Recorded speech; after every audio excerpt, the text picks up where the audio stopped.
الرحیم اردو ادب کی طالبات ڈاکٹر عظمیٰ طارق میں آپ سے مخاطب ہوں۔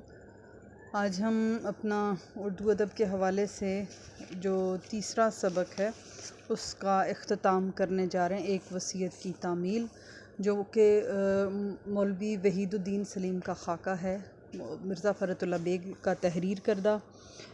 تو اس کے آخری حصے تک ہم پہنچ چکے ہیں۔ اس کا ہم نے ان کا جو شروع سے ان کا تعارف کیسے ہوا وہ سارا ہم پچھلے 2 لیکچرز میں ہم نے دیکھا ہے۔ آج ہم یہ دیکھیں گے کہ وہ ان کے گھر کے بارے میں انہوں نے بتایا کہ ان کا گھر اس طرح کا تھا، اس میں کوئی سامان نہیں تھا، باہر سے کھاتے پیتے تھے، صرف چائے کا سامان تھا، چائے بناتے تھے اور اس طرح سے ایک انگیٹھی پر دودھ بوائل ہو رہا تھا، ایک پر پانی، اور بیچ میں نمک کا ڈلا گھمایا اور چائے تیار۔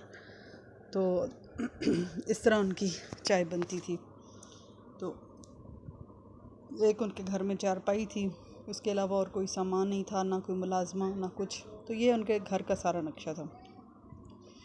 اب ان کی خوراک کے بارے میں کہ وہ کہتے ہیں کہ میں کھانے پینے کا مجھے کوئی شوق نہیں، مدت ہوئی کھانا پینا چھوڑ دیا، لیکن فرت اللہ بیگ کہتے ہیں کہ میں نے ان کے خوب کھاتے پیتے دیکھا، کھانے پینے کے بہت شوقین تھے، ٹھیک ٹھاک کھاتے پیتے تھے، لیکن کسی کے سامنے نہیں، باہر سے ہوٹل سے ہی کہیں کھا پی کے آتے تھے۔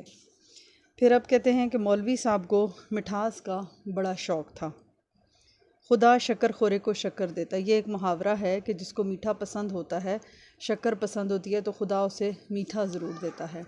ویسے بھی یہ ایک حقیقت ہے کہ آپ اللہ سے خوش گمان رہیں، اللہ سے ہمیشہ اچھی امید رکھیں، تو اللہ آپ کو وہی دیتا ہے جو اللہ کے بارے میں آپ گمان رکھتے ہیں، جو آپ اللہ کے بارے میں سوچتے ہیں۔ یہ نہیں کہ آپ غلط کام کریں اور اس کے بعد جنت کے باغات کا سوچتے رہیں، زندگی اپنی منمانی سے گزاریں، اپنی مرضی کے مطابق گزاریں، جو دل میں آئے وہ کرتے رہیں، اللہ کی نافرمانیوں میں زندگی گزار دیں اور پھر سوچیں کہ اللہ ہمارے ساتھ بہت اچھا کرے گا۔ نہیں، کوشش کریں، ہم انسان ہیں، انسانوں سے خطائیں ہوتی ہیں، جب غلطی ہو اللہ سے فوراً توبہ کر لیں، لیکن یہ بات ہے کہ اللہ کی محبت اور اللہ کا خوف دونوں دل میں رکھیں، یہ دونوں چیزیں بڑی ضروری ہیں، اور اس کے ساتھ ساتھ یہ توقع رکھیں کہ انسان بشر ہے، خطا کا پتلا ہے، اس سے جب خطا ہوتی ہے اور وہ اپنے رب کو راضی کرنے کی کوشش کرتا ہے تو رب راضی ہو جاتا ہے۔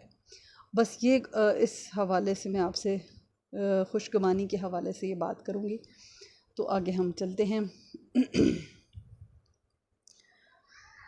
ان کے یار دوست شاگرد غرض کوئی نہ کوئی ان کو مٹھائی پہنچا ہی دیتا۔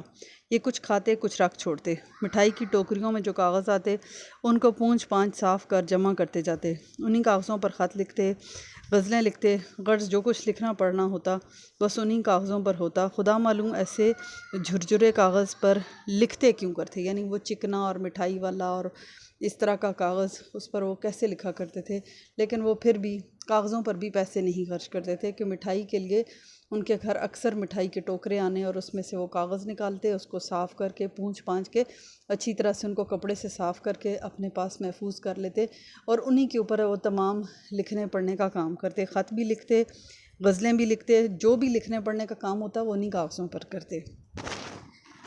اور حیرت ہوتی ہے کہ وہ اس طرح کے کاغذ پر کیسے لکھ لیا کرتے تھے۔ مولوی صاحب دنیا میں کسی سے نہیں ڈرتے تھے، ہاں ڈرتے تھے تو مولوی عبدالحق صاحب سے۔ میں نے کئی دفعہ کوشش کی مولوی عبدالحق صاحب کے متعلق ان کی رائے معلوم کروں، مگر وہ کسی نہ کسی طرح ٹال گئے۔ تھوڑے دن اور جیتے تو پوچھ ہی لیتا۔ دوسروں کے متعلق مجھے ان کی رائے معلوم ہے، اگر انہی کے الفاظ میں لکھوں تو ابھی فوجداری ہو جائے، یعنی مقدمہ ہو جائے میرے اوپر، کیس کر دیں لوگ کہ میں جس طرح کی وہ گفتگو کرتے تھے اگر ہو بہو میں انہی کے الفاظ میں لکھ دوں تو باقی لوگوں کے بارے میں جو ان کے ہم اثر لوگ تھے، جو ادب سے لگاؤ رکھنے والے لوگ تھے، ان کے بارے میں وہ جس طرح سے بات کرتے تھے، اگر وہ کہتے ہیں کہ صرف ان سے ڈرتے تھے مولوی عبدالحق سے، ان کے بارے میں کوئی بات نہ کر پائے اور زندگی نے ان کو مہلت نہ دی، اگر کچھ عرصہ وہ زندہ رہ جاتے تو فرت اللہ بیگ کا یہ دعویٰ ہے کہ وہ ان سے اگلوا ہی لیتے کہ آخر بات کیا ہے۔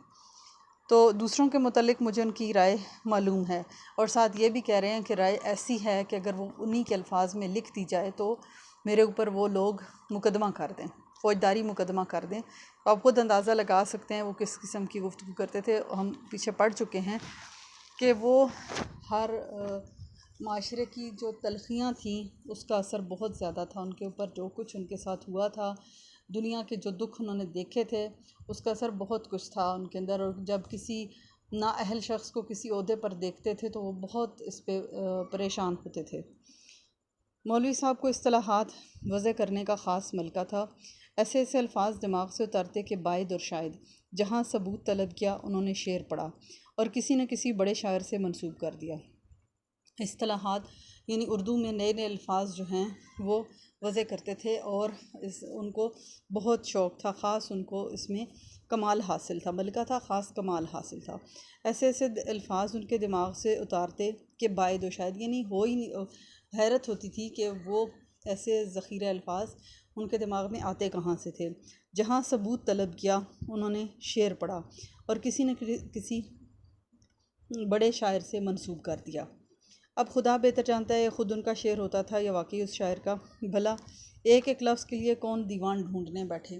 جب ان سے اس بات کا ثبوت مانگا جاتا تو وہ اس نئی ترکیب یا نئے لفظ کو کسی شعر میں جڑ کے سنا دیا کرتے. کسی شعر میں لگا کر جب سناتے ہم پوچھتے کہ یہ شعر کس کا ہے تو ہم ہمیشہ کسی بڑے شاعر کا نام لے دیتے تھے. اب ظاہر ہے کہ ذرا سی بات پہ کوئی دوسرے کے شاعری کو چیک تو نہیں کرتا، حوالہ جات چیک نہیں کیے جاتے. اچھا ہوگا بھائی، یقیناً یہ بڑے شاعروں کے حوالے سے ہم یقین کر لیتے ہاں ضرور یہ بڑے کسی شاعر کا کہنا ہے. اگر کوئی تلاش بھی کرتا اور وہ شعر دیوان میں نہ ملتا تو یہ کہہ دینا کیا مشکل تھا کہ یہ غیر مطبوعہ کلام ہے. یعنی ان کے لیے یہ کہنا بھی مشکل نہیں تھا کہ یہ ان کا غیر مطبوعہ کلام ہے جو کہ وہ اپنی زندگی میں شائع نہیں کرا پائے. انگریزی بالکل نہیں جانتے تھے مگر انگریزی اصطلاحات پر پوری طرح حاوی تھے. یہی نہیں بلکہ یہاں تک جانتے تھے کہ اس لفظ کے کیا ٹکڑے ہیں، ان ٹکڑوں کی اصل کیا ہے اور اس کے اصل کے کیا معنی ہیں. ٹکڑے یعنی اسپیلنگ جن کو آپ بولتے ہیں، ان کے ہجے کیا ہیں. اردو میں ہم ہجے کہتے ہیں یا ٹکڑے کہتے ہیں، یا ان کے اسپیلنگ کیا ہیں اور وہ ان کی کس طرح سے وہ بنے ہیں اور اس کے اصل معنی کیا ہیں. اس بلا کا حافظہ لے کے آئے تھے کہ ایک دفعہ کوئی لفظ سنا اور یاد ہو گیا. ان کا حافظہ بہت اچھا تھا. جو لفظ ایک دفعہ سن لیتے تھے وہ ان کے حافظے میں محفوظ ہو جایا کرتا تھا. الفاظ کے ساتھ انہوں نے اس پر بھی بہت غور کیا کہ انگریزی اصطلاحات بنانے میں کن اصولوں کو پیش نظر رکھا گیا. انہی اصولوں کو وہ اردو کی اصطلاحات وضع کرنے میں کام میں لاتے اور ہمیشہ کامیاب ہوتے. میری کیا اس وقت سب کی یہ رائے ہے کہ اصطلاحات بنانے کے کام میں مولوی وحید الدین سلیم اپنا جواب نہیں رکھتے تھے اور اب ان کے بعد ان کا بدل ملنا دشوار تو کیا ناممکن ہے. بدل یعنی ان کا نعم البدن، جس طرح وہ الفاظ اور اصطلاحات وضع کرتے تھے اور انگریزی کے اصولوں کو مد نظر رکھ کر کرتے تھے. نئے نئے لفظ، ایک لفظ سے نئے الفاظ بنانے، دو الفاظ کو جوڑ کے نئے لفظ بنانے اور ان کا استعمال کرنا. تو ان کی طرح ان جیسا کوئی زبان کا ماہر نہیں. جو لفظ سنتے تھے، جو دیکھتے تھے، اس کو وہ استعمال میں لاتے تھے. یہ ان کی زبان و بیان پر مہارت ہے.